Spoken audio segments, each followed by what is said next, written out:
আজকে আমি নিয়ে চলে এসেছি একটা দুর্দান্ত স্বাদের পিঠের রেসিপি। আজকে কিন্তু আমি বানিয়ে নিচ্ছি মিষ্টি কুমড়ো পিঠে। আশা করি নামটা শুনেই ভীষণ হাসি পেয়ে গেছে। তবে এই পিঠেটা খেতে কিন্তু ভীষণ টেস্টি হয় বন্ধুরা। চলুন রেসিপিটি স্টার্ট করে নিই। তার জন্য আমি প্রথমেই কড়াইয়ের মধ্যে কিন্তু একটা নারকেল দিয়ে দিয়েছি কুড়িয়ে নিয়ে। এখন পুরটা প্রথমে ভালো মতো বানিয়ে নিতে হবে। তার জন্য নারকেলের মধ্যে দিয়ে দিচ্ছি পর্যাপ্ত পরিমাণ গুড় এবং আমি দিয়ে দিয়েছি কিছুটা পরিমাণ চিনি। আমি কিন্তু এখানে গুড় এবং চিনির পরিমাণটা অর্ধেক অর্ধেক ব্যবহার করেছি। আপনারা চাইলে শুধুমাত্র চিনি দিয়ে বা শুধুমাত্র গুড় দিয়ে এই পুরটা তৈরি করে নিতে পারেন। এখন আমি দিয়ে দিয়েছি খুব সামান্য পরিমাণ একটু লবণ আর দিয়ে দিয়েছি খুব সামান্য পরিমাণ জল। এরপর কিন্তু গ্যাসের ফ্লেমটা একেবারে লোতে করে আমি খুব ভালো করে নারকেলটার সাথে গুড় এবং চিনিটাকে মিশিয়ে নেব। আর গ্যাসের ফ্লেমটা কিন্তু অবশ্যই লোতে রেখেই কাজটা করতে হবে, না হলে কিন্তু নিচ থেকে ধরে যাবে। সেক্ষেত্রে কিন্তু পুরটার মধ্যে একটা পোড়া পোড়া গন্ধ চলে আসবে। সে কারণে অবশ্যই কিন্তু গ্যাসের ফ্লেমটা লোতে রেখে খুব ভালো করে পুরটা তৈরি করে নেবেন। দেখুন এই পর্যায়ে কিন্তু পুরটা আমার সম্পূর্ণভাবে তৈরি হয়ে গেছে। এখন কিন্তু এটা আমি নামিয়ে নেব আর ঠান্ডা হওয়ার জন্য কিন্তু এটা একটা সাইডে আমি রেখে দেব। আর ততক্ষণে কিন্তু পিঠের প্রিপারেশনটা আমি তৈরি করে নেব। এখন ওই কড়াইটার মধ্যে আমি দিয়ে দিচ্ছি দুধ। এখানে কিন্তু আমি প্যাকেটের দুধ ব্যবহার করেছি। আপনারা চাইলে গরুর দুধ বা পাউডার মিল্কও ব্যবহার করতে পারেন, কোনো অসুবিধা হবে না। এখন আমি এখানে 1.5 কাপের মতো কিন্তু দিয়ে দিয়েছি দুধ। দুধটা খুব ভালো করে ফুটে ওঠার জন্য আমি অপেক্ষা করব। আর তার মধ্যে আমি দিয়ে দেব স্বাদ মতো কিছুটা চিনি এবং কিছুটা লবণ। কারণ এই দুধটা দিয়ে কিন্তু আমি ডোটা মেখে নেব, সেই কারণে কিন্তু অবশ্যই পরিমাণটা বুঝে এখানে লবণটা ব্যবহার করে নেবেন।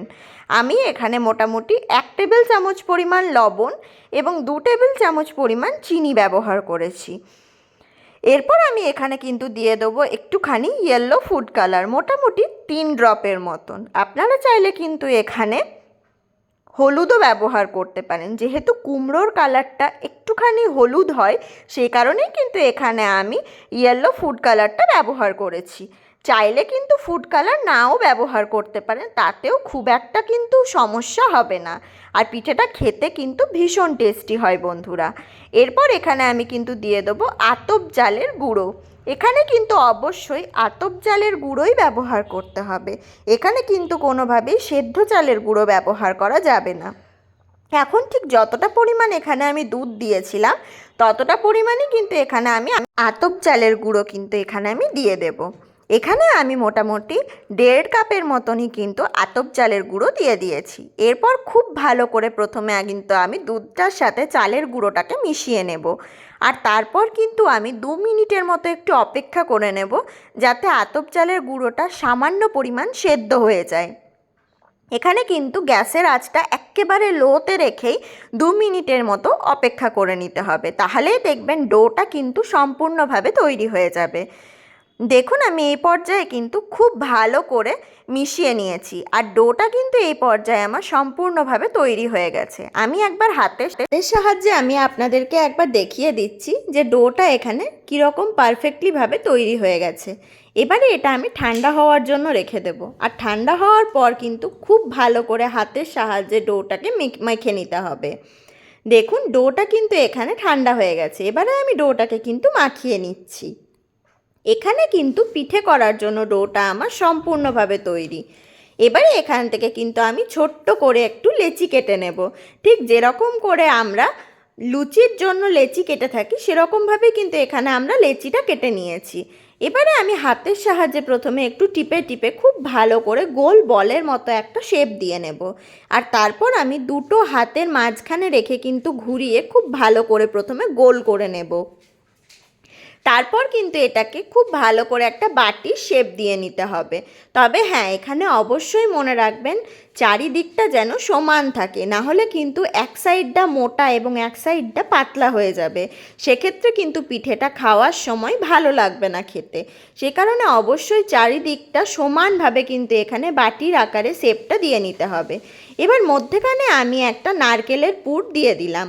তারপরে আবারও খুব ভালো করে মুখটাকে বন্ধ করে নিচ্ছি। তারপর কিন্তু আবার আমি প্রথমে হাতের সাহায্যে একটু টিপে টিপে ভালো করে গোল বলের মতো করে নিচ্ছি।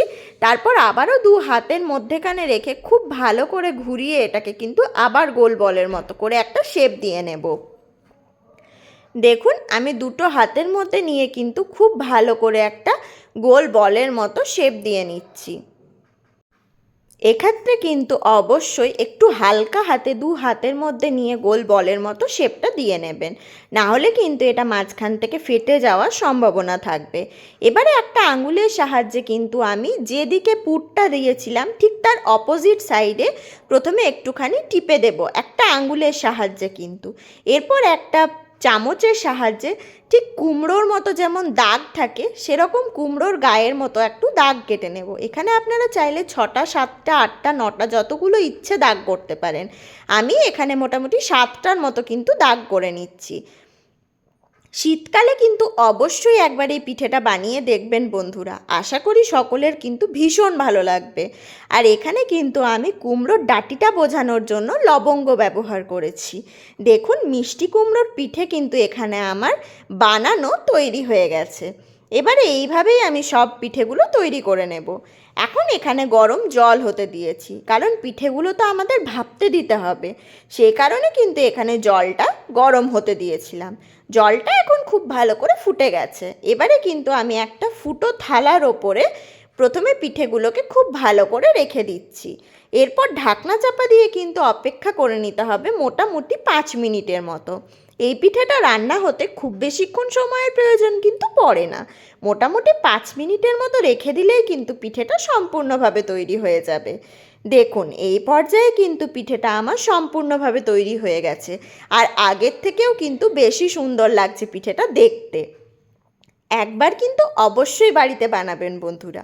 আর আমার কমেন্ট বক্সে জানাতে ভুলবেন না এই মিষ্টি কুমড়ো পিঠে আপনাদের কেমন লেগেছে।